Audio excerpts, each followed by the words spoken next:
Shonen as a genre has evolved, and that's without question.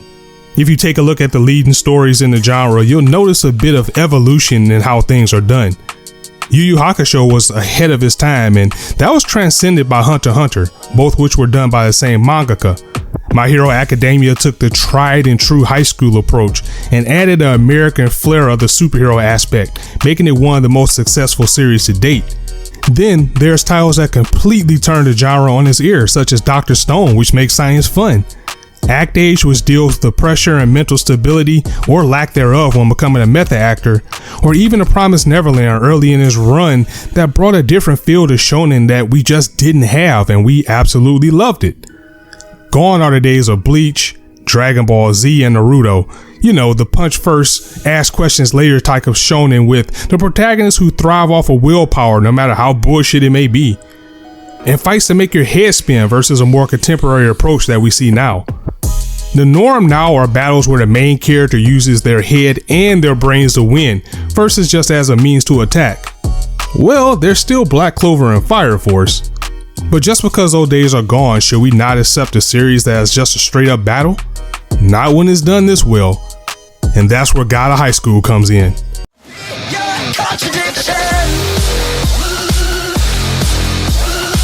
The God of High School isn't trying to hide what it is, and it does just exactly what it wants to do.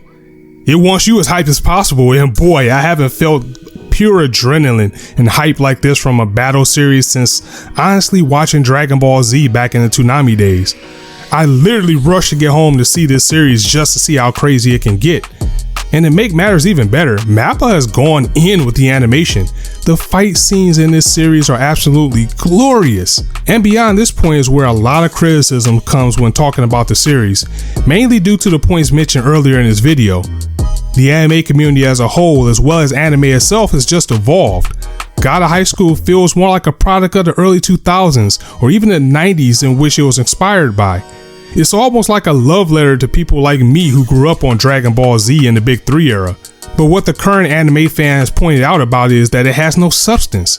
And this is due to the fact that anime fans who just got into the genre about 5 years ago were just exposed to anime that has mastered the craft of being captivating and thought-provoking.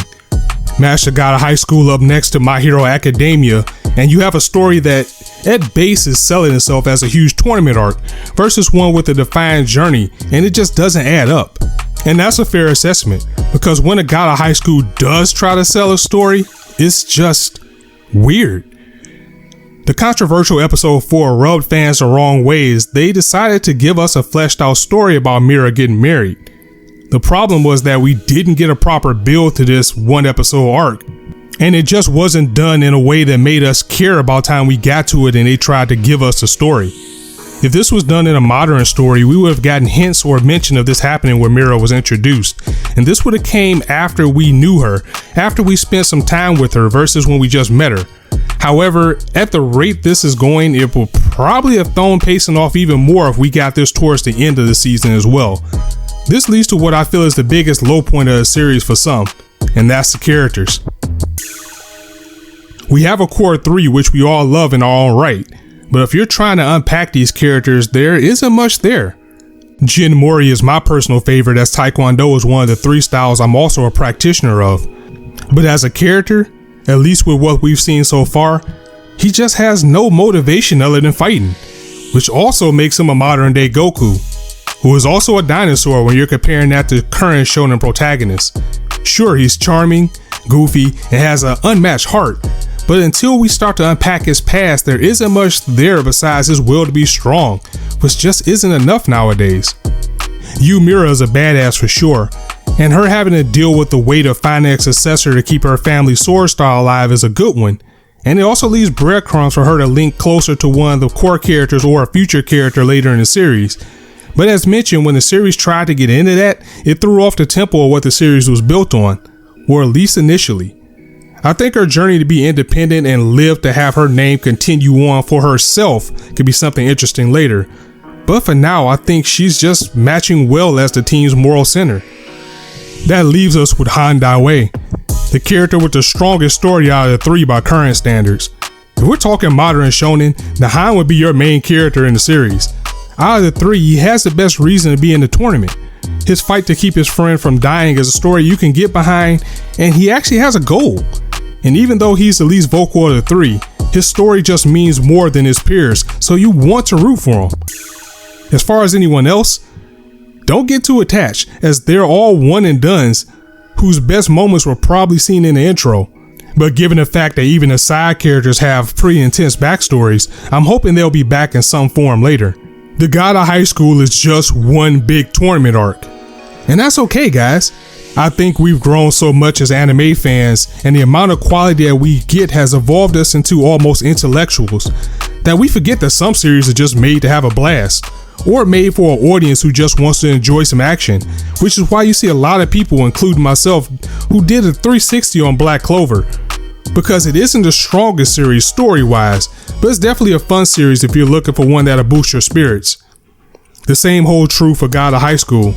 It's here as a hype friend that puts you in a good mood when you're down, or just straight up exists for you to enjoy it. Everything doesn't have to be so deep that you can make 30-minute videos on analyzing the characters. Sometimes you just want to be hype, and no matter who you are, you can't deny that the God of High School brings that in spades. And it does it very well too. I mean, the fight in episode 5 may be the best fight, story, and narrative I've seen easily in maybe the last 5 years, maybe even more. And moments like that is exactly why I feel this is a true throwback series. The God of High School just wants you to sit back, relax, and just let the hype beast consume you. Let it in. It's okay. The God of High School, I know for me personally, is the type of series that reminds me of why I love anime so much.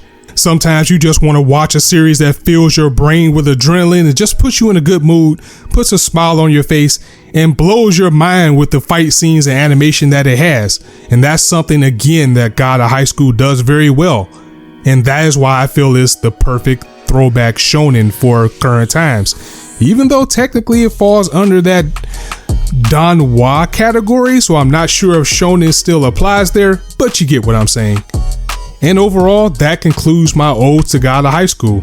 I really hope you guys enjoyed it.